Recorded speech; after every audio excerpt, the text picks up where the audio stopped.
¿Qué tal? ¿Cómo están? Saludos y bienvenidos a Alicante Actualidad.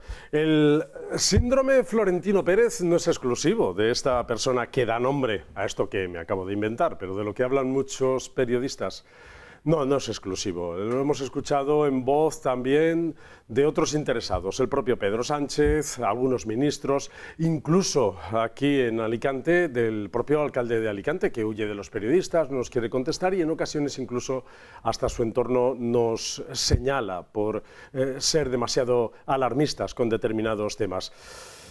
Hay que preguntar, hay que indagar, hay que seguir poniéndose pesado a veces, o incluso hacer análisis, y ¿se puede criticar todo o tenemos que complacer desde el periodismo a quienes nos gobiernan, a los políticos, a los poderosos que creen que son perseguidos por los periodistas? Esto que dijo el otro día, yo no sé si a ustedes les pasa, pero a mí, como a muchos periodistas, nos quedamos boquiabiertos de escuchar pues todas esas acusaciones al mundo de la prensa. Se creen en la posición de clasificar entre los buenos y los malos periodistas. Seguramente a veces estaremos en un lado y a veces en otro, lo digo por un servidor e incluso a veces también por este programa. A veces estaremos más acertados y otras veces menos, pero me van a permitir que sigamos dejando que la gente opine aquí en esta mesa y en este medio de comunicación. Luego la labor de los periodistas es elaborar la información con rigor, perseguir las fuentes, preguntar a todo el mundo. Y no es solamente por esto, estamos en un momento de bastante polarización y conflictos sociales. Vamos a las huelgas y ponemos los micrófonos y hay quienes nos dicen ya sabemos lo que vais a decir y hay quienes nos dicen es que ya estáis mintiendo otra vez. El mundo del periodismo es complicado, ya lo sé, pero seguiremos, aún así, seguiremos intentando abrirnos camino y dando voz a aquellos que vienen a esta mesa, por ejemplo, que es una tertulia donde les pedimos opinión y les preguntamos por los temas que consideramos que son de interés público, que consideramos que a ustedes les interesa, por ejemplo, la huelga de educación, el antivirus a lo mejor ya no tanto, pero sí otros asuntos, como se hará túnel en la Explanada desde el Scalestrit hasta Casa Mediterráneo, el pregón de las hogueras o la fachada del ayuntamiento que se cae y por eso no se va a hacer el pregón de las hogueras desde el balcón. Vamos a preguntar por estos asuntos y también por esa comisión del SNAUS y por otros asuntos que tienen un poco más de contenido político dentro de su propio contenido. Comenzamos Alicante Actualidad, si les apetece, bienvenidos.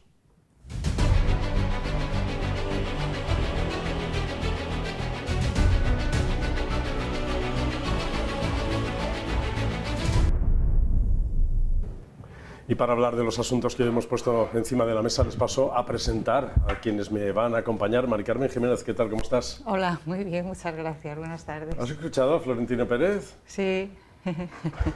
No doy crédito, yo no sé cómo alguien puede bajar tantos escalones de golpe, una persona tan considerada en España y creo que en otras partes del mundo, cómo puede caer en un momento dado tan bajo y bueno, coger la manguera y ponerse... No nos sentimos aludidos porque Florentino Pérez no se ha referido a 12TV, ni creo que nos conozca, entre otras cosas porque no tenemos todavía programa deportivo, pero estamos en ello. Pero el efecto Florentino Pérez se reproduce cada vez más a menudo, entre políticos, poderosos y estas cosas. Bueno, posiblemente esas personas que están tan arriba y reciben halagos por todos los sitios, todos los días de su vida, pues eso les va debilitando y a veces se creen más de lo que son o se creen con más derechos de los que verdaderamente tienen. Y yo creo que tratar de esa manera a los periodistas y en concreto a las periodistas me parece tremendo. O sea, me parece que ese señor ha perdido en 10 minutos, en 20 minutos, un prestigio que tenía por su calidad de empresario o de presidente de un club tan importante como el Real Madrid. En unos minutos se ha ido al traste y le va a costar recuperar, si es que recupera. Gracias, Mari Carmen, bienvenida. Gracias a Al otro lado de la mesa está Rafa Rodríguez. ¿Cómo estás, Rafa? Muy bien, buenas tardes, aquí estamos. A ti te habrán dicho cosas de ese tipo muchas veces, ¿no? Bueno, demasiadas. Incluso alguna que otra botella o pedrada que por suerte ha dado en la cabina y tal, pero no en casa, pero sí, muchas veces. Pero bueno, yo con respecto a este tema diría que no ha metido a todos los periodistas en el saco, ha metido a una parte del periodismo, es decir, al deportivo. Bueno, claro, porque él está en todo deportivo. Entonces, yo, aunque haya sido de periodista deportivo también, no me doy por aludido, porque yo no hablo del Madrid, entonces a mí que me escarben, como suele decirse, ¿no? Ahora, sí me preocupa el que haya atacado de esa manera a esos compañeros que se dedican a la información, que tendrán mejor o peor acierto, como se ha dicho en más de una ocasión, que tendrán más o menos afecto a un club o bien a otro. Pero eso... O que ven las cosas como las ven, Rafa, que tampoco hay que tenerle afecto a un club para criticarlo o para empoderarlo. Por eso digo que entonces, bueno, pues el que se dé por aludido, efectivamente, y si hay un grupo numeroso, como lo hay, pero especialmente lo hay, tú fíjate, que ataca al grupo de periodismo deportivo que encabezan las grandes emisiones deportivas, pero de Madrid. No se va fuera de Madrid. Bueno, se va fuera de Madrid, se va a Barcelona, pero por otros motivos. De todas formas, gracias Rafa por estar con nosotros, ya no solamente por hablar de esto, sino que me da la sensación que esta es la excusa para que se extienda la mancha de aceite a todos los ámbitos, al político, al festero, a ver a quién critica ahora las hogueras de Alicante, a ver quién critica ahora al ayuntamiento, a ver quién critica ahora, es decir... No sé si de esta manera de enfatizar a los seguidores y a los hinchas del propio equipo, esto se extrapola también, Carmen, ¿qué tal? ¿Cómo estás? ¿Cómo estás, Andrés? Esto se extrapola también a los adeptos de un partido político, por ejemplo, para que el presidente de turno, el jefe de turno del partido político los lance contra determinados periodistas. Sí, yo creo que bueno, hablamos de un Madrid-Barça y enseguida hablamos o lo tomamos en la política también. Que también hay Madrid-Barça. Que también hay un Madrid-Barça en la política. Hay derbis en todos sitios. Pero es verdad que lo que hemos puesto el foco en un lenguaje que ha utilizado Florentino, y el madridismo yo creo que ese día esperaba otro tipo de rueda de prensa. Pero también hay que ser crítico con aquellos que llevan la bandera del lenguaje inclusivo y luego en las prácticas de su día a día son casi peores que ese comportamiento que ha tenido Florentino y que por supuesto son dos expresiones que además yo como mujer, pues hombre, siempre se refieren a ti además como la chica o la niña de... ¿no? Y es verdad que es un lenguaje que obviamente no es correcto para una persona como Florentino. Pero hay mucha gente que abandera el lenguaje inclusivo y en la práctica de su día a día es mucho peor en sus comportamientos que lo que vimos en la rueda de prensa. Fíjate lo que decía no quería poner a Ábalos como sí, es verdad que es bastante despectivo aquello de qué sabe esta de fútbol, pero ¿no? Es como si de repente dijesen de vosotros esta vez, ¿qué sabe esta chica de política? Sí, esta que escribe en el ABC, esta que escribe... Entonces... Lo realmente peligroso es al final creerse que los medios de comunicación tienen que ser complacientes con el líder en cuestión, o que no pueden criticar incluso aunque no tengan razón, porque muchas veces yo lo digo, yo creo que estamos en la libertad de hablar y de criticar aquí, incluso aunque no tengamos razón. Es que para eso estamos, es decir, para eso estáis como altavoz de aquellas causas que los ciudadanos a veces vemos como perdidas, ¿no? Expresar tu opinión o generar un clima de libertad donde poder expresar lo que piensas o no, si estás de acuerdo o no, y en base a eso formar una opinión, porque lo fácil es formar la opinión cuando tienen un discurso que venden y no sabes por dónde te da la luz, y entonces coges esas palabras y las vuelcas en una red social y se genera el bulo. Se contaban muchas metáforas el otro día, pero la más repetida era la del rey desnudo, el traje del emperador, ¿no? Que le decían, Florentino estaba allí desnudo y nadie le decía que estaba desnudo, ¿no? Gracias, Carmen, por estar con nosotros. Aquí está Julia Llopis. ¿Cómo estás, Julia? Hola, buenas noches. Que Julia pertenece a un partido político, a una disciplina política, pero ella también es de estas de las que si ve al rey desnudo, le dice que va desnudo. Así es, las cosas hay que decirlas por su nombre, ¿no? Y bueno, pues estamos ahora, la verdad es que en una situación muy complicada en el tema educativo, algo que nos preocupa mucho a Vox. Estamos viendo efectivamente cómo hay una manipulación sindicalista y política y se está pues utilizando lo que es la educación ya no, y poner en riesgo el futuro de nuestros hijos, y la verdad es que tanto las familias como Vox no estamos de acuerdo con con el procedimiento que se ha realizado. Sí que apoyamos, por supuesto, que cualquier trabajador pueda reivindicar sus derechos económicos, salariales y laborales, su mejora, pero está claro que otras justificaciones que han dado, como el tema de ratios, infraestructuras, quita la ley de libertad educativa o incrementar ayudas a los niños de educación especial, hay mucho que hablar sobre esos temas, y luego también es una realidad que tenemos 17 sistemas educativos distintos y que por lo tanto siempre habrá diferencias salariales, pero no solo en educación, sino también tenemos en medicina, en la administración y en otros sitios, porque son 7 comunidades diferentes. El asunto educativo te viene como anillo al dedo, porque es verdad que has dedicado gran parte de tu vida a estar entre colectivos de familias desde el año 2001 educativas. Ahora estás en política, pero también siempre con la parcela educativa por bandera. Vamos a hablar de educación dentro de un momento, pero por zanjar este asunto de Florentino Pérez, oye, ¿conocéis a Enrique Riquelme? ¿Lo conocéis? El florentino alicantino, le dicen ya. Pues le han preguntado en México, oiga, ¿va a ser usted presidente? ¿Se va a presentar a presidente del Real Madrid? Estamos viendo al próximo presidente del Real Madrid.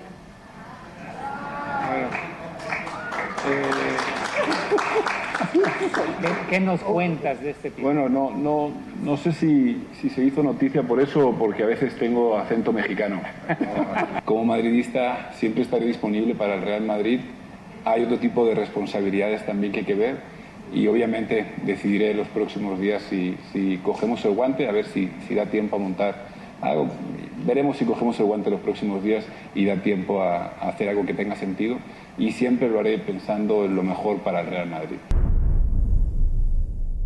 Bueno, Enrique es un fenómeno. Es verdad que es un joven emprendedor que no le ha tenido miedo al fracaso, porque ha fracasado varias veces, dijo, empeñó su reloj para poder poner en marcha proyectos. Estuvo aquí en el programa Liderazgo Económico, estuvo en una conferencia circular de la Cámara de Comercio. ¿Pensáis que va a ser el próximo presidente del Real Madrid? Le he preguntado. ¿Estamos viendo al próximo presidente del Real Madrid? Ya. Bueno, yo apuntaría una cosa.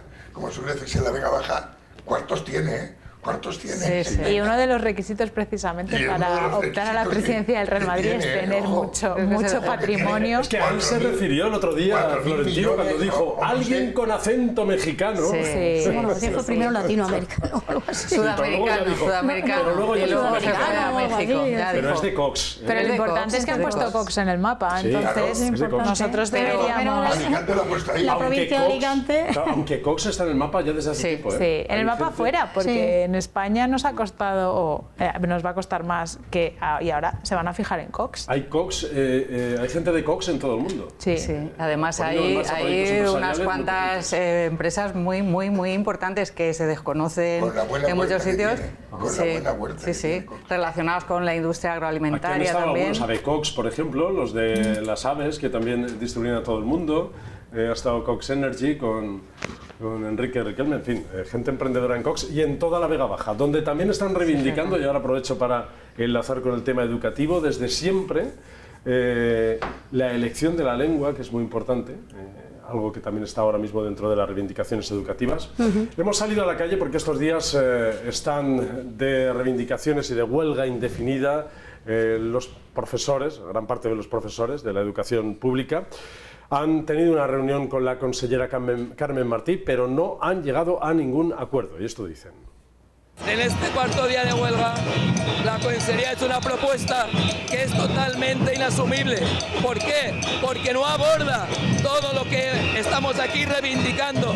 Se dejan de lado muchas de nuestras propuestas y además de las que hay es papel mojado.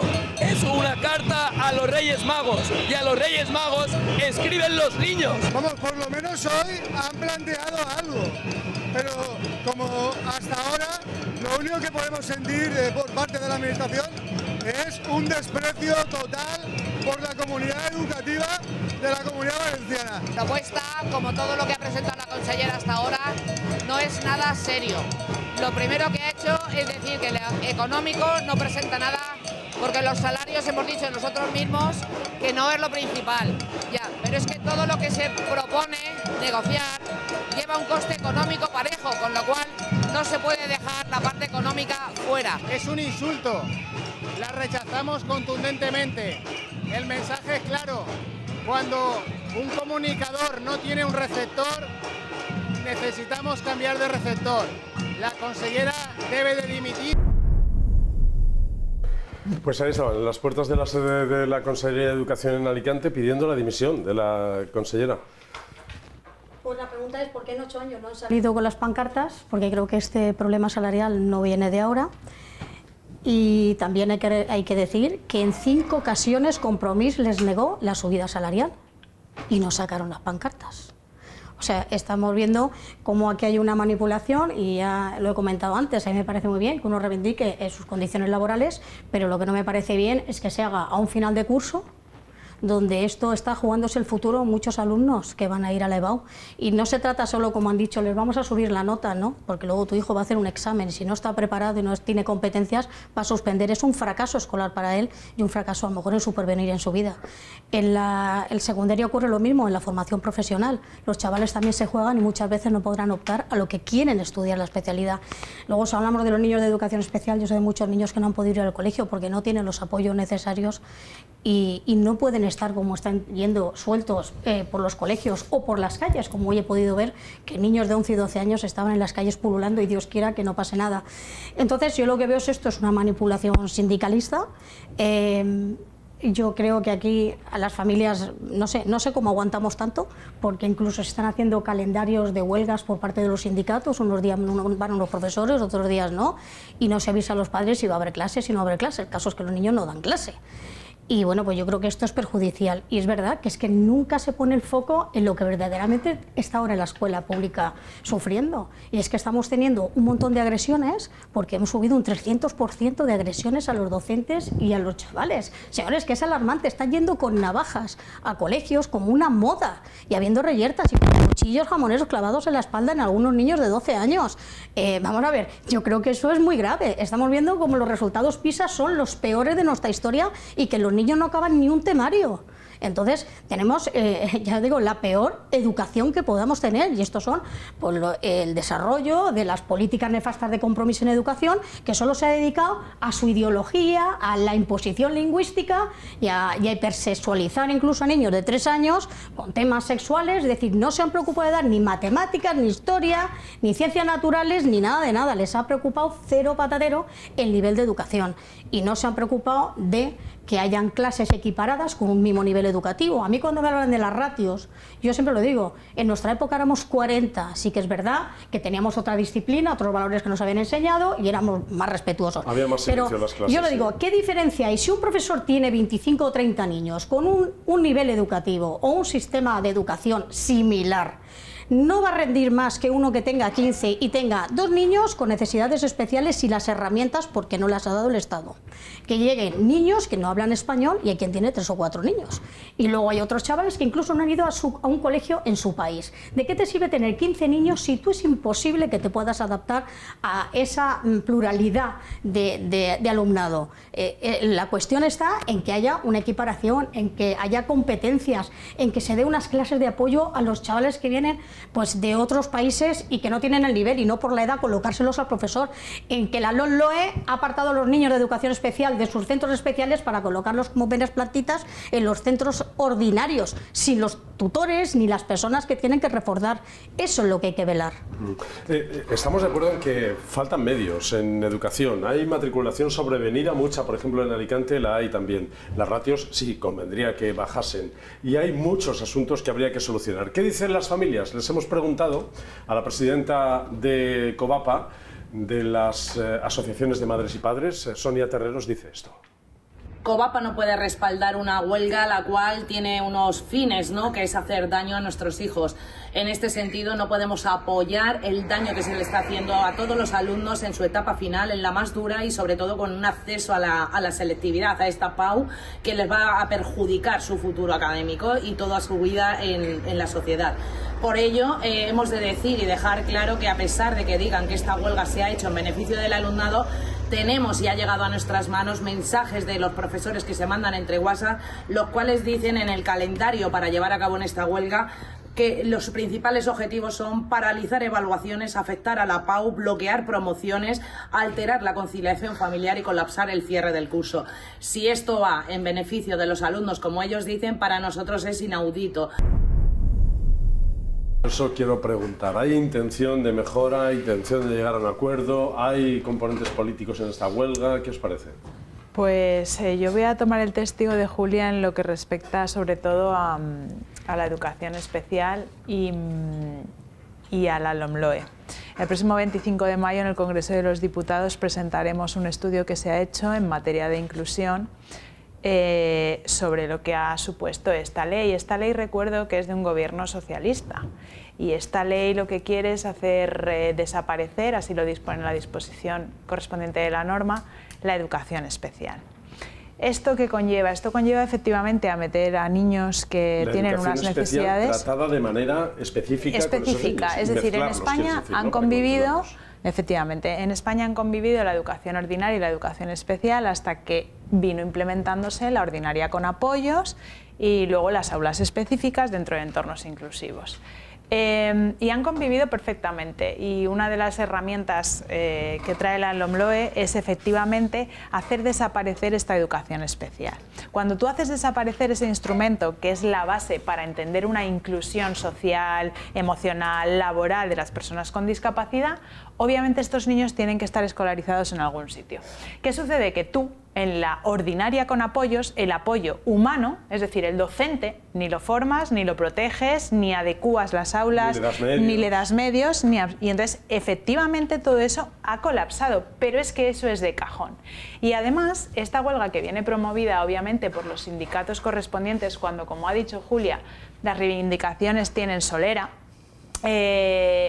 son los que están metiendo las ideologías en las aulas, y lo vemos todos los días, porque el error de España es que no se ponen de acuerdo para hacer un pacto de Estado y unos mínimos respetables en materia de educación, y luego sucede en las comunidades autónomas lo que estamos viendo. Entonces, todas las reivindicaciones obviamente se tienen que sentar, se tienen que escuchar, y además la consellera acaba de coger la cartera de Educación porque viene de una herencia de Rovira. Entonces también es verdad que ahí a lo mejor ha habido un descuido más objetivo que en otras veces, ¿no? Porque también llevan un recorrido gobernando. La cogía también ya un poco descolocada la cartera. También. Sí, ha sido como algo, y cuando sabes que... O sea, España fracasa teniendo a la sanidad y a la educación en huelga. Por otro lado, además, la huelga no tiene un desarrollo normativo después. Es decir, hay un derecho fundamental a la huelga y ahí está en la Constitución, pero no se ha hecho más que un decreto. Entonces, en base a eso, no puede ser lo mismo la huelga de un sistema docente que de una administración sanitaria, que de un colectivo de transportes, al igual que tampoco las regulaciones laborales, porque todos estamos sometidos a los convenios colectivos correspondientes. Entonces, es un fracaso como país que en el año 2026, finalizando un curso escolar, estemos con esta huelga, y es un fracaso como país que en materia sanitaria nuestros médicos a nivel nacional también hayan dicho hasta aquí. Una pregunta, porque la Consellería sí que ha puesto encima de la mesa algunas propuestas. Esta mañana han tenido una reunión y han puesto encima de la mesa algunas propuestas. Deberían, y como conocedora del mundo político, Mari Carmen, que tú has estado en negociaciones, imagino también mucho, ¿deberían haber desconvocado la huelga para negociar, para continuar con esta mesa o no? ¿O forma parte de la presión, negociar? Al final hay un elemento fundamental, que la consellera ha dicho que no hay dinero para subir los sueldos, que dejamos los sueldos a un lado y vamos a ir trabajando con lo otro, y esto no... Ya.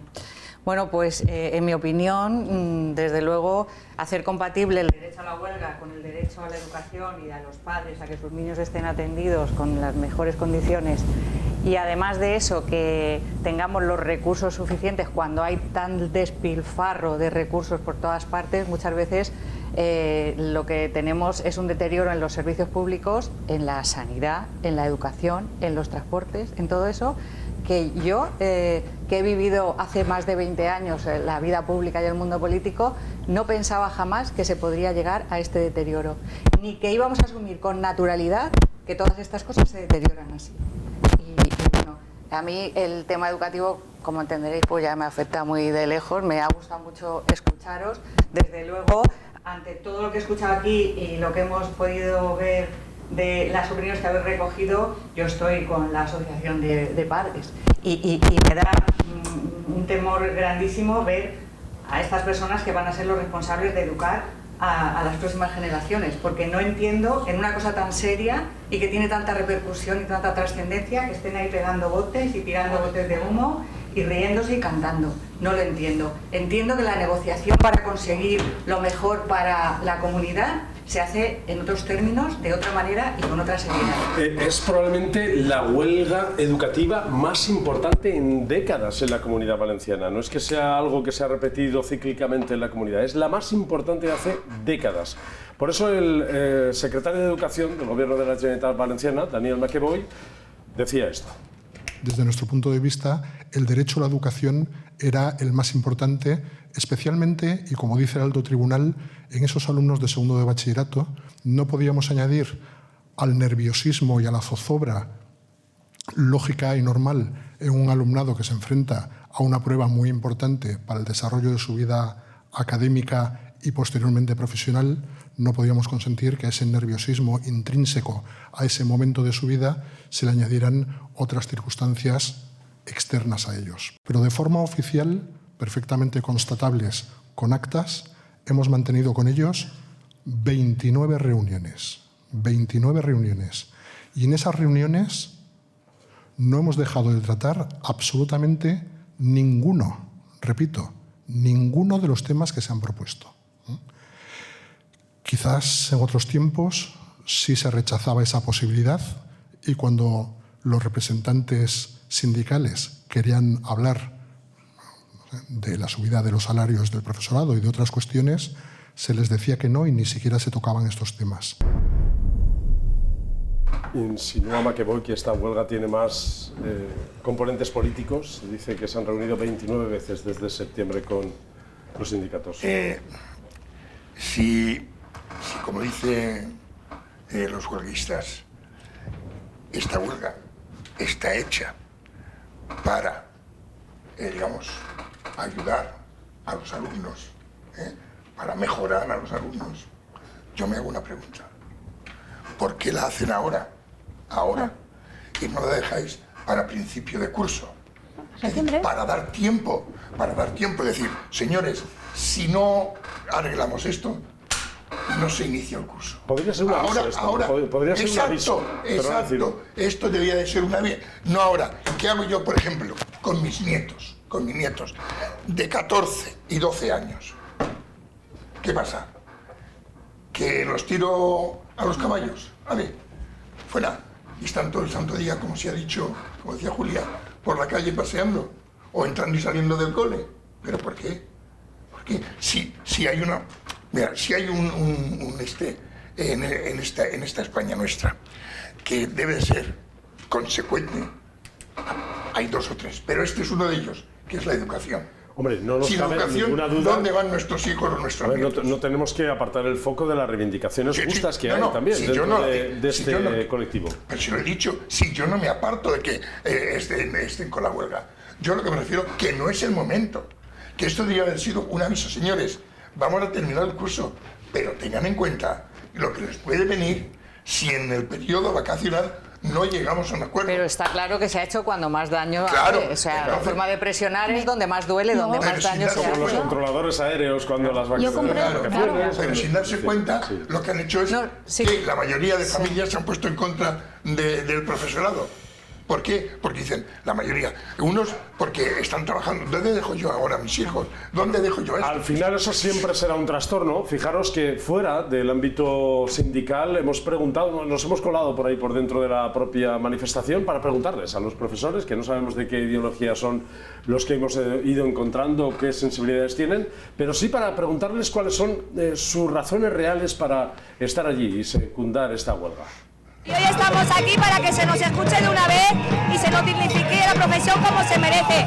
Menos ratio, es imposible que tengamos 8 bebés para una educadora, 13 para una educadora, 20 niños de 2 años para una educadora. Tenemos las ratios demasiado altas, las infraestructuras muy estropeadas, no hay climatización en las aulas, los niños de educación especial y de inclusión están sin atender. Necesitamos más PTs y más ALs, necesitamos que las infraestructuras sean dignas, necesitamos más recursos, más inversión. Las 3 clases que tengo, los 3 cursos, por 30 alumnos, pues podemos poner entre 90 y 100 razones. Ya si queremos concretar un poco más, pues se trata de poder trabajar en condiciones. Venimos del Conservatorio Profesional de Música de Alicante y tenemos un edificio de los años 50 con 20 aulas, en las que no tenemos salida de emergencias, tenemos grietas y estamos de ocupas en el Conservatorio Superior.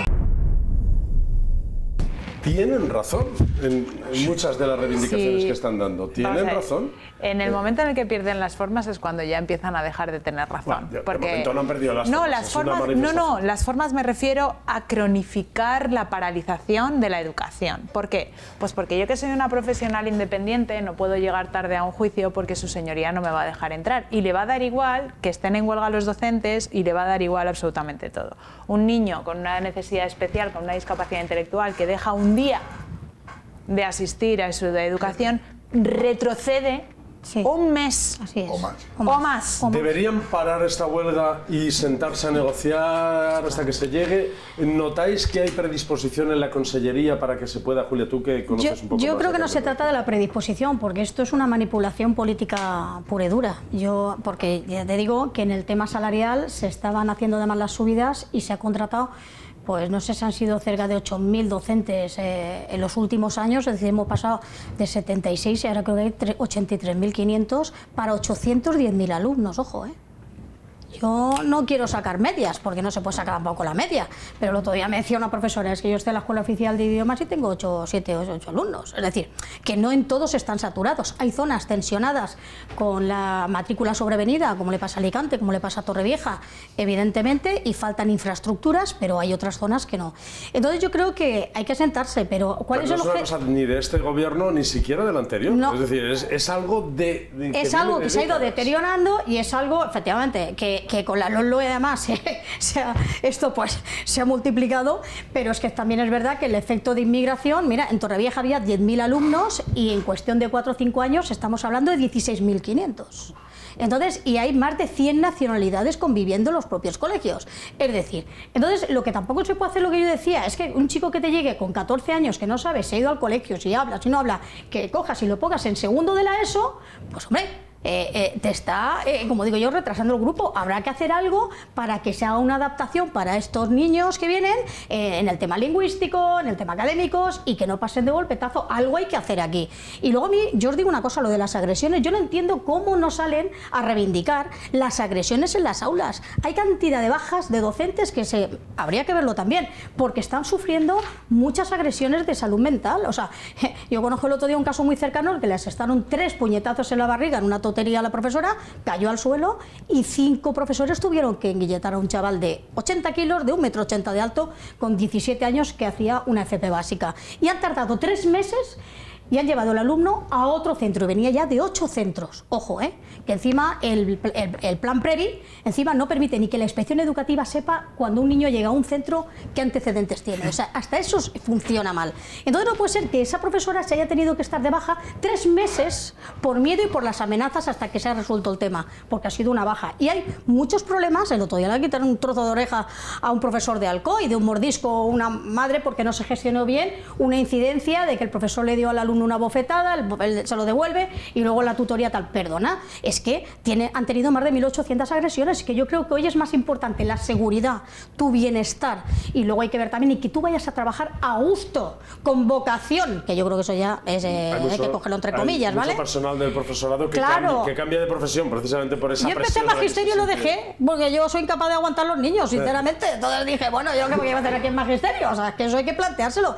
Entonces yo creo que hay que ayudar a los profesores a que tengan menos burocracia, como da la LOMLOE, que los niños de necesidad especial, que es que también se lo ha puesto la LOMLOE. Es decir, hay muchas cosas que es que la ley, metida con el COVID, cuando todo el mundo estaba pensando si se iba a morir o no, no sé el PSOE qué prisas tenía, y sin consenso político nos lanzó una ley, pero vamos, con más burocracia, con donde se aprueba con suspensos. Pero ¿cómo que se aprueba con suspensos? ¿Para qué voy a estudiar? Claro. Si me pasan de curso con suspensos, es que lo que está ocurriendo, pues ningún niño ve atractivo estudiar cuando no se premia ni al esfuerzo, pues nada, al mínimo. Y luego ocurre lo que ocurre, luego son los ataques de la izquierda a nivel personal, que si la concertada y que si la educación diferenciada y tal.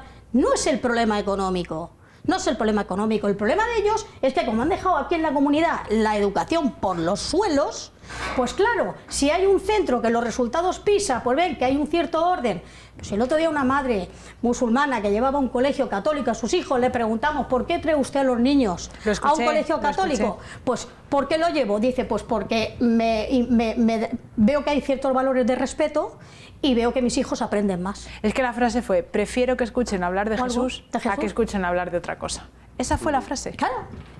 Ya, yo tengo, porque se ha dicho también de la educación especial, pues no están valorados los profesores ni los educadores de educación especial, en absoluto. En absoluto. Yo tengo un caso muy cercano. Faltan medios para la educación convencional. Pero así que no tienen ayuda de ninguna clase. Incluso pides a lo mejor cualquier, en una situación un tanto límite, pues esa ayuda tan necesaria y por respuesta no reciben. Fijaros, nada. este asunto... Fíjate, no puede que termine. Este señor ha tenido que optar a irse de la educación especial y ahora se ha marchado para ser un funcionario de montes o lo que sea. Hablas de un profesor, ¿no? Alguien que estaba dedicado a eso. O sea, que generalmente suele ser de una vocación extraordinaria la gente que trabaja ahí. Exacto. Pues totalmente tenemos que decirlo, las personas que trabajan en la educación, la educación en general, pero la educación especial en particular. Educación especial. Es de una vocación extraordinaria. Y este asunto de la educación evidencia la falta de capacidad de los políticos para ponerse de acuerdo. Tantas leyes educativas en España que no ha habido consenso, que no se han podido poner de acuerdo y ahora está abocada a esta, en fin, lo decimos aquí en la mesa, esta politización que también se ve en las calles, con todas las razones del mundo para hacer una ley una educativa huelga. en plena pandemia, que fue a finales de diciembre, cuando no iban los niños ni al colegio y sin un consenso político ni nada. O sea, vamos a ver qué tipo de ley quería sacar. Pues evidentemente... Es que además es un instrumento más para controlar el aspecto educativo. Claro, es que es muy importante adoctrinar, claro. Las materias, de hecho, se apartó la inspección educativa, no se les dejaba la inspección educativa, se la apartó de la educación. Es muy preocupante lo que dice Julia de la violencia en las aulas, el bullying. No, es que además, Andrés, ahora a la hora de cambiar una ley de estas características, la mayoría que se necesita es una mayoría absoluta. Es decir, podemos cronificar la LOMLOE lo que les salga de las narices a nuestros legisladores, porque no hay forma humana de que se pongan de acuerdo para dos cosas. Imagínate tú para el desarrollo de una nueva ley orgánica. Pues fijaros si el debate educativo genera tensión cuando van a llevar a los niños al colegio y se encuentran con embotellamientos del tráfico, el tráfico también genera tensión.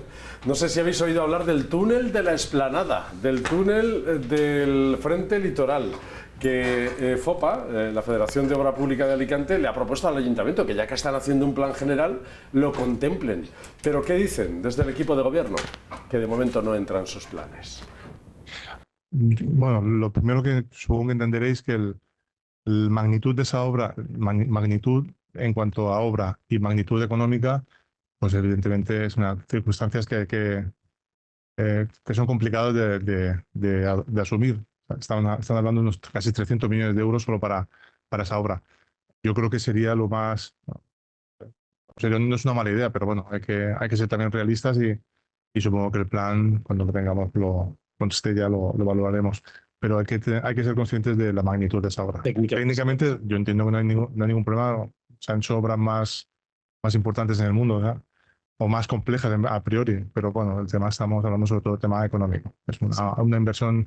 Sí que recalcar, y perdonad que lo diga así, pero que se han hecho actuaciones encaminadas a aliviar ese tráfico de la zona litoral, como ya se ha presentado en alguna de las presentaciones en las que habéis acudido de este Plan General Estructural, en esa participación ciudadana que hacíamos. Sí se hablaba de aliviar ese tráfico y se daban opciones de cómo desviar ese tráfico que ahora mismo pasa por el litoral.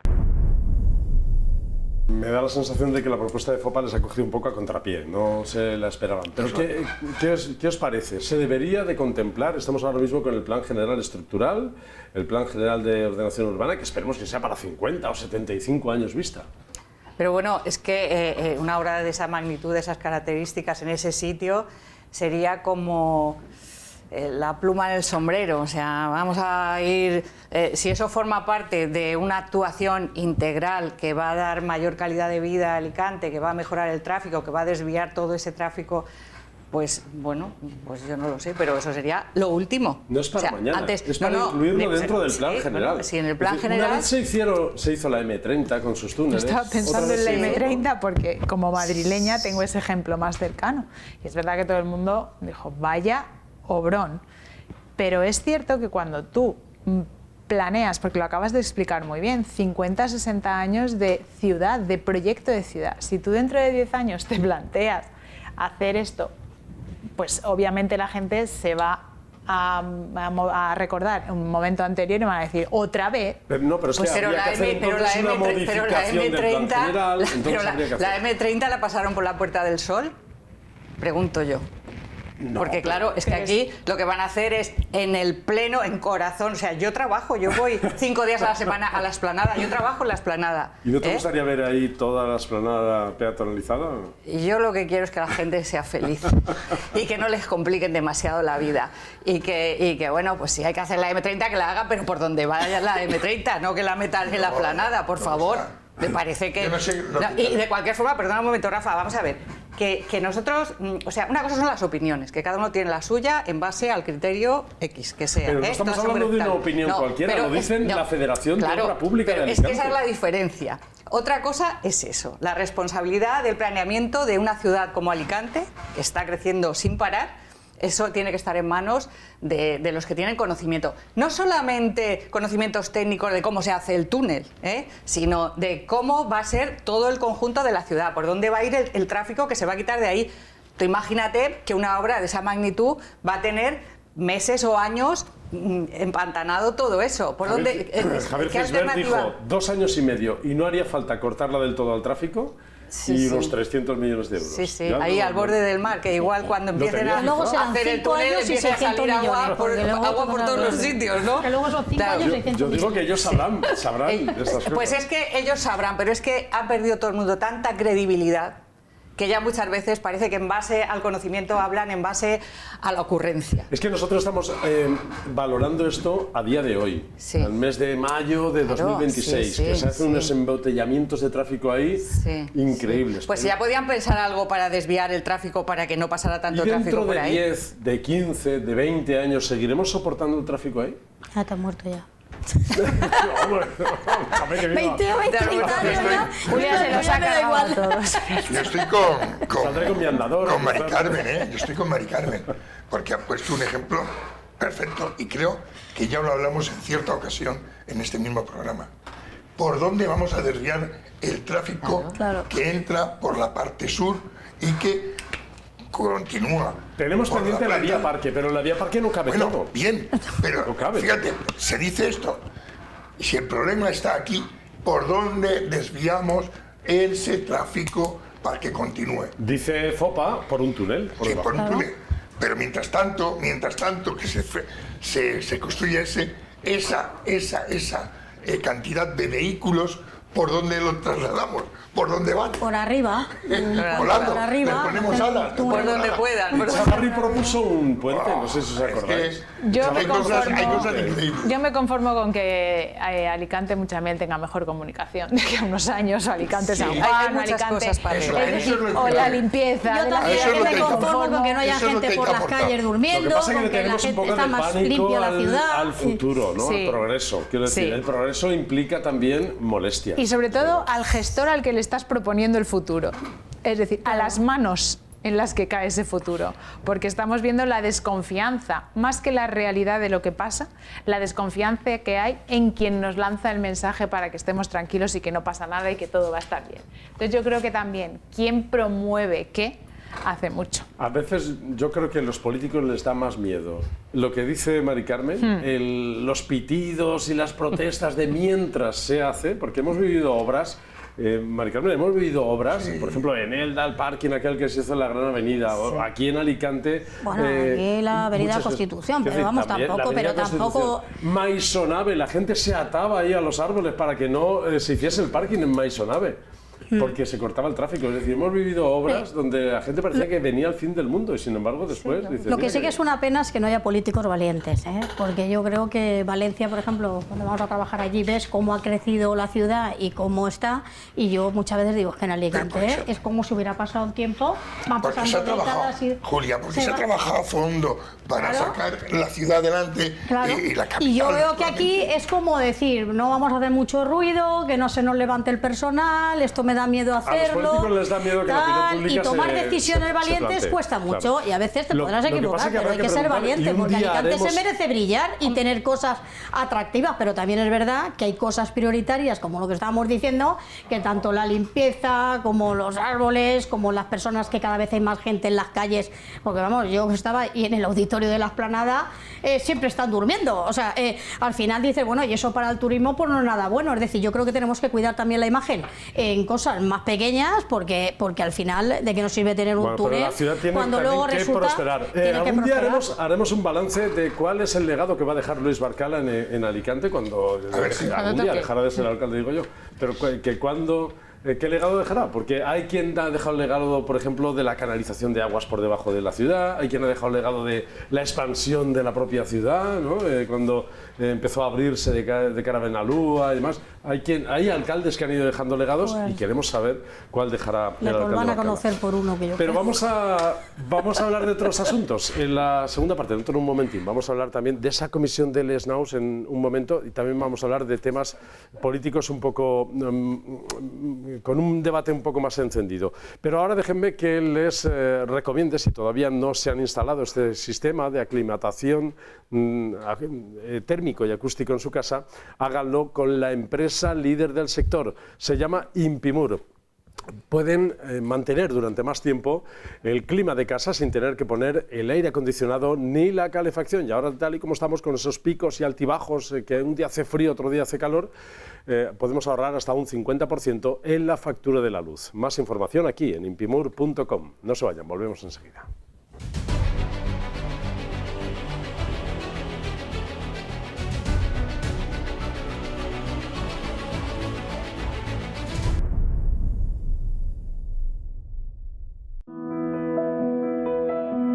La tranquilidad de aislarte de todo.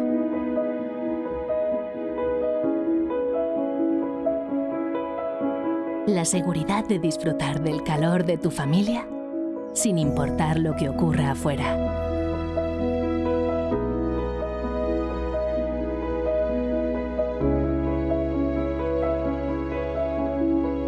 Impimur. Protegemos lo que más te importa.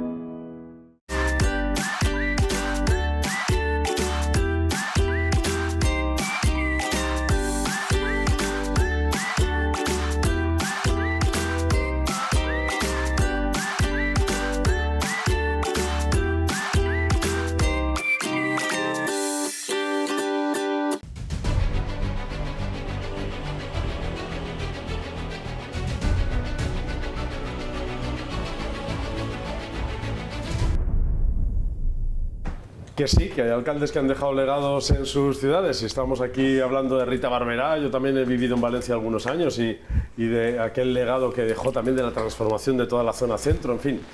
¿Qué es lo que nos gustaría? Que Alicante fuese, o echar un vistazo atrás y decir cómo ha cambiado y qué bien que está la ciudad. Pero el debate político sigue generando politización y sigue generando más crispación y polarización política. Estos días hemos escuchado al presidente de FACPIME, también de Cámara de Comercio de Alicante, pero de FACPIME, Carlos Baño, hablar, justificar su acción al frente de estos bonos comercio. Pidió comparecer de manera voluntaria en la comisión que se abrió en la Diputación de Alicante para explicar cuál era su papel con estos bonos y la intención que tuvieron y todas las acciones que hicieron con estos bonos comercio por los que se le está investigando. Pero el Partido Socialista se salió de esa comisión cuando Carlos Baño dijo que no iba a atender a preguntas porque el tema está judicializado. Escuchamos a Baño. Nada, yo he contado lo que tenía que contar, hacer mi exposición y atendiendo, puesto que es una causa que está abierta y atendiendo a las recomendaciones de mis abogados, del mío y del de la Federación, pues no podía atender a preguntas.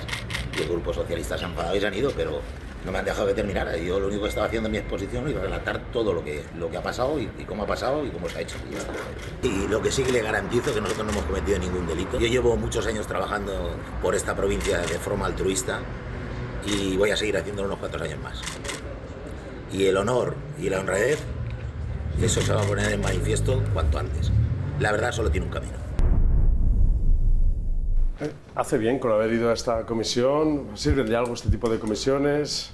Hombre, estaba ya predestinada a la crítica. Eso yo creo que le honra, ¿no? Porque claro, hay otros que no han aparecido a las comisiones que él se le está llamando. Si o sea él pide acudir, tendrá sus razones. Esas razones las desconocemos, por supuesto. Bueno, ha querido explicar lo que ha hecho ha sido... Pero ya quiere decirse que él cree que... Se le está señalando y él ha querido ir a explicar. Exacto. ¿Hace bien con ir a estas comisiones? Como una imagen empresarial, es decir, no estamos hablando de un ciudadano de a pie, sino de una persona que tiene unos contactos, un caché dentro de la ciudadanía, dentro de Alicante. Entonces, a mí que vaya una comisión de investigación y de las explicaciones correspondientes me parece muy correcto, y me parece también muy correcto que, obviamente, judicializada la causa, se remita única y exclusivamente a decir lo que él considera. No conteste preguntas, ¿no? Esto es de primero de derecho, ¿no? Efectivamente, Andrés, esto es de primero de derecho, porque tú por muchas pruebas que tengas o no tengas en contra de alguien, le puedes buscar las cosquillas. Te puedes buscar unas cosquillas innecesarias. Entonces, para mí es un acto de transparencia. Una cosa que ha dicho es que defiende la legalidad de la gestión de los bonos comercio, que no vamos a juzgar en esta mesa porque no tenemos tampoco elementos de juicio. Pero rechaza someterse a una cacería política. Que por eso pregunto yo, ¿ha hecho bien en ir o se ha metido en la boca del lobo con esto? Bueno, esto no es como lo del alcalde de Alicante cuando recordamos que en Les Naus dijo yo me pongo a disposición de la Consellería, de la Generalitat, para que... Caiga quien caiga, caiga quien caiga, yo voy y tal. No, esto es una persona que ha sido detenida y está siendo investigada en una posible causa de ilegalidades o irregularidades dentro de los bonos comercio. Entonces, no lo ha hecho, yo creo, abandonándose de ninguna causa, porque la causa está ahí y está judicializada. Yo creo que no va en ese sentido. Ha dicho que no quiere participar en una cacería, no ser... es que luego, además, una cacería política y judicial, porque la denuncia es anónima. Es que Carlos ha ido, seguramente asistido, muy bien aconsejado y asesorado por su representación y asistencia letrada. Obviamente ahí se miden mucho, porque ya digo, los delitos cuando se trata de la administración pública son muy complicados, las instrucciones son muy largas y cualquier pieza no encajada puede provocar un traspié. Fijaros, a él no lo llamaron, pero en la comisión de Les Naus en el Ayuntamiento de Alicante sí que han llamado. No sé si querías decir algo. Bueno, sí, claro, quiero decir que esto forma parte del carácter de Carlos. Carlos no se podía quedar sin hacer nada. Él tenía que, porque él es así, y él tiene que ir allí, le habrán aconsejado muy bien, lo habrá hecho lo que haya tenido que hacer, lo que corresponde por estar el tema judicializado, pero él...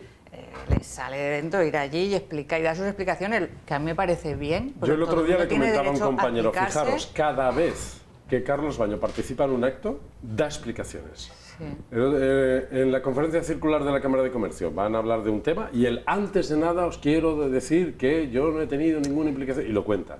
El otro día en un foro de Wepal, antes de empezar, dejadme que, como soy presidente... Es que es su carácter, es que él es así y claro, está tan expuesto, tiene por los cargos que ocupa y por su actividad empresarial y pública, en cierta manera, la Cámara de Comercio y esta otra asociación, pues está muy expuesto, está en el foco y esto pues no es un juego de niños. Luego analizaremos en realidad el beneficio que dio estos bonos comercio a los comercios además, de la provincia de Alicante, sí. Que esto no lo estamos destacando en ninguna parte, pero es verdad que fue una campaña que dio un balón de oxígeno a los comercios de la provincia de Alicante en plena pandemia y también a los consumidores, que íbamos ahí con un bono comercio y nos costaba la mitad. Es que es sensible el asunto y además quiero destacar lo que estaba comentando Mari Carmen, que si nos fijamos en las imágenes son tomadas en la comisaría provincial de Alicante. Una persona que acaba de pasar por esa diligencia policial y esa actuación se para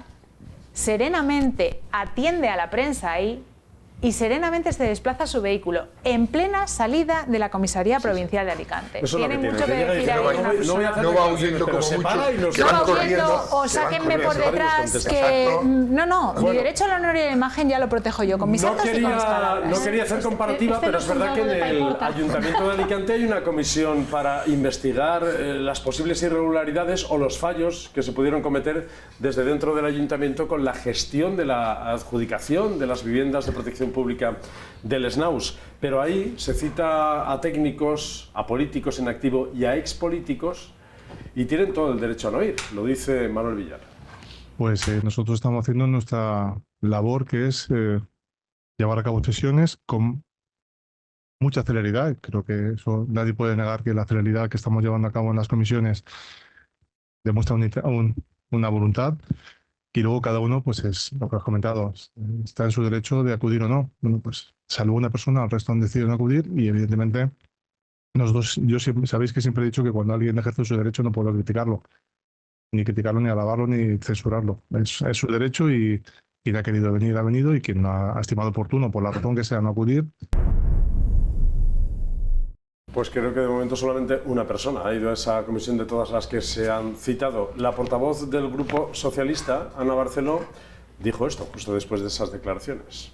Bueno, esto realmente empezó en el 2018 con el gobierno de Barcala. Y yo quiero aclarar que no estamos en una comisión que esté pidiendo responsabilidades penales.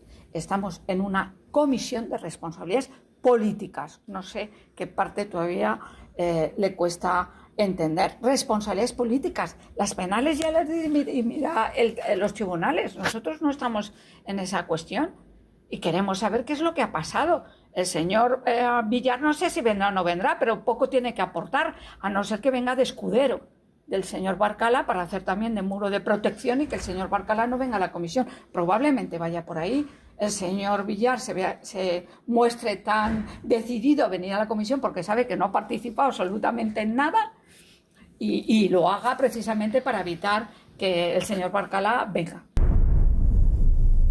Pues nada, lo que está claro que el PSOE está desesperado por agarrar hueso, pero yo le preguntaría porque para la DANA, la comisión de la DANA, no ha ido ninguno de los del PSOE que se le han llamado, ni nadie del gobierno, o sea que ellos actúan de la misma manera, ¿no? Tienen que servir a estas comisiones. Y la diferencia es abismal. Hombre, es abismal, en un han fallecido y hay muchos problemas, o sea, ha habido fallecimientos y no tiene nada que ver, y ellos no se han presentado. Entonces, que vengas tú a criticar que no vienen a la comisión determinados políticos cuando los tuyos no se han presentado ni siquiera tampoco en las Cortes Valencianas de la comisión, pues la verdad es que más vale que se vaya callando un poco su opinión. La consellera de Sanidad de la pandemia, quiero recordar. Ana Barceló. Ana Barceló, sí. Sí, por eso. Por eso va por encima de la mesa. ¿Sirven de algo este tipo de comisiones? ¿No sirven? No sé si sirve de algo, pero tanto problema hay. O sea, si yo tengo claro cuál ha sido mi gestión, si he participado, si no he participado, hasta qué punto es responsabilidad mía, hasta qué punto es del Instituto Valenciano de la Vivienda. Si tiene la conciencia tranquila, uno va allí, problema tiene. Explica con calma. O sea, cuando uno sabe lo que tiene que decir y tiene la conciencia tranquila, y se evita esos comentarios. Claro. Ya está, yo Pero voy. Es que ahí es verdad que es lo que acabábamos de decir, ¿no? Como el señor Barcala dijo, yo me pongo a disposición de ello, y ese fue el error. Abanderó, digamos, la lucha. Claro. O sea, abanderó el tener algo, el ponerse a disposición de una consellería, cuando aquí efectivamente es Consellería o Generalitat y la promotora de los pisos. Tú como ayuntamiento pues te sometes a lo que te quieran decir o te quieran requerir y punto. Pero eso de decirlo yo creo que es lo que al final le ha venido castigando y le exijan tanto las comparecencias. Pero lo que ha trascendido a nivel de España ha sido que se ha hecho una obra más o menos pública, ¿no? ¿Sí? Y que las viviendas se las han repartido los técnicos del ayuntamiento, la concejala, su suegro, la arquitecta municipal. Le van a conocer más por esta obra que por la de... Claro. Entonces, ahí, eso creo que es el trabajo pequeño, el trabajo fácil. Ir y explicar qué responsabilidad has tenido tú en eso, porque la trascendencia ha sido, hombre, no te voy a decir como la Dana, pero desde luego supera mucho el hecho en sí. La indignación en Alicante yo creo que sí que ha superado. En Alicante va a pasar factura, claro. Entonces, qué poca vista cuando se trata de ir y sentarse allí y decir, pues venga, esto es lo que yo he hecho, hasta aquí he Es que hecho los y tal. alicantinos se sienten traicionados en este momento y no se fían del gobierno que hay en este momento. Que los otros hagan lo mismo o hagan peor, eso no es justificación. Los alicantinos se merecen que vaya alguien allí y explique. Claro, y que den la cara y que digan, oye, si no tienen nada que ver ni nada que esconder, pues qué problema hay. Y no pasa nada, y no pasa nada, no les va a pasar nada. Esto es diferente de lo que hablábamos hace un momento. Porque el silencio es cómplice de la sospecha. Al final, cuando uno guarda el silencio, los refranes ya sé que hay que cogerlos con pinta, pero algo esconderá. Algo esconderá. Si no quiere ir es porque no tiene la Fijaros que hemos tranquila. hablado antes de Carlos Baño, que lo que ha hecho ha sido justamente lo contrario. Y Cuando su situación es más delicada. Ha hecho ya 4 o 5 explicaciones allá donde ha ido. No sé. Claro, es que, a ver, yo creo que también enfrentarse o que utilicen luego Rafa Mas, Ana Barceló, todo ese tipo de comisiones para sacar rédito político, para... Bueno, ¿y qué? Pero si es que ellos no lo estoy justificando. No lo estoy justificando. A mí la comisión de investigación me parece una herramienta totalmente... al extripartito, a Nacho Bellido, a Gabriel Echavarri, para preguntarles también por qué accedieron a que el terreno fuese destinado a esas viviendas y tampoco han querido ir. Sí, pero bueno, igual que porque los otros lo hagan mal, no tenemos que hacerlo mal todos, está claro. Y además va a pasar factura, eso está claro, porque efectivamente en Valencia con el tema de la DANA ha sido muy fuerte, pero es que aquí no hay que restarle importancia para lo que es los alicantinos, esa desconfianza que se ha creado. Porque le han dado mucha difusión a todos los niveles. Bueno, y aparte de la difusión, que hay hijos tuyos que aquí están buscando un piso. Es un asunto que indigna mucho. Había 2.000 personas en lista de espera. Claro. Y 140, cuando de repente te das cuenta que hay muchos vínculos entre las personas que han sido adjudicatarias, pues... es que uno no entra en política para estar cómodo. Claro. Pues no, para eso no. Entra para defender los intereses de todos. Y cuando hay que defender algo, hay que defenderlo hasta las últimas consecuencias. Y hay muchas veces que tienes que renunciar a muchas cosas por tu cargo político, aunque te correspondan por ley. Incluso afear comportamientos hasta de compañeros de partido, ¿no? Habría que hacer comportamientos hasta de compañeros de partido. Para, en fin, para que no pase aquello que dice Florentino, que hay que ser condescendientes, ¿no? El colegueo. Hay que criticarlo, y para eso también estamos los medios de comunicación. Bueno, pues vamos a terminar, pero antes una pinceladita, porque no sé si sabéis que las hogueras cumplen 100 años en el 2028. Sí, señor. Y que ya se ha determinado la comisión dirigida por Andrés Llorens. Sí, señor. Bajo la supervisión del señor Barcala. Bueno, y bajo la supervisión también de la Concejalía de Cultura. Hombre, claro, y me imagino que la Federación de Fogueres y demás. Sí, hombre, claro. Ahora sí, el pregón va a ser el día 5 de junio en la plaza del Ayuntamiento. Hablaremos en otro momento de la rehabilitación del Ayuntamiento, pero qué pena que todavía esté así y otro año más se tenga que hacer desde el Pero son desde muchos abajo. años, yo casi me agarraba la bandera cuando tenía que salir al balcón, porque yo decía, esto cualquier día se va al traste. O sea, cuando estábamos allí procurábamos no asomarnos porque peligraba ya cuando estábamos. Y cuando estás en el Salón Azul y ves que una lámpara se ha quemado y aquello está ennegrecido, cuando va tanta gente, yo decía, ¿por qué no? Estoy a punto de coger una escarpia y un martillo, pone un espejo dorado para taparlo simplemente, porque yo decía, hombre, por lo menos, si no puedes tocarlo, porque bueno, está protegido, pero por lo menos haz algo, es decir, pero es que no, es que hay una dejadez. Nos acostumbramos pero es que... a la provisionalidad. Ahí están las dos torres con las mallas, que llevan ya 1 año y pico. Ya. Sí. Pero nos acostumbramos a la provisionalidad y de, oye, estas torres son así con las mallas. Yo creo que es el patrimonio general, porque... Andrés, es que esto es muy de nuestra tierra. Això és un pensat i fet, està mal fet, a veure què fem. No, hombre, pero estamos hablando de un edificio histórico en Alicante. Un apaño. Sí, pero es que la Casa Socorro tampoco está bollante, y yo que he estado allí también años, madre mía, o sea, es que no se cuida el patrimonio alicantino, y entonces, claro, eso se nota, se descuida, y yo creo que van pasando los años, yo no lo sé, pero estamos diciendo el acto que son quedará casi precioso. 9 años. El pregón quedará precioso en la calle. Por cierto, no sé si conocéis al pregonero. Bueno, escuché ayer quién era, no tenía... ¿Quién es? Pues un cantante. Que está triunfando, además con letras muy alicantinas, ¿no? Aquello de alicantino borracho y fino. Un vídeo que circula. Sí, está circulando ahora, y habla muy bien de Alicante. Está bien, hombre, claro. Ya muy bien, sí, ya ha hecho canciones que tienen mucho que ver con lo nuestro, ¿no? Blanco y azul, alicantino borracho y fino. Oye, esas cosas, ¿no? ¿Pero es de Aspe, puede ser? Ay, no lo sé, no, ahí me has pillado, porque no le sigo yo. Perdona. No lo sigo. Pero bueno, sí. No, a mí me pasaron un vídeo y me dijeron... Bueno, oye, que hablaremos más de él, que ya llegará el día del pregón. Que antes de nada... os agradezco mucho que hayáis venido, Mari Carmen Jiménez, muchas gracias. Gracias a vosotros por Gracias, llamarme. Carmen Casanova, gracias. A vosotros, Andrés. Gracias, Julia. Pues yo decirle a los padres que lleven los niños al colegio, que es su responsabilidad. Estamos preocupados, seguimos preocupados por el tema de la huelga, ¿eh? Porque nadie ha dicho que va a desconvocar, ni... O sea, que van a Que lleven los niños al colegio, que tienen la obligación de atenderlos. Y la palabra indefinida nos genera mucha inquietud.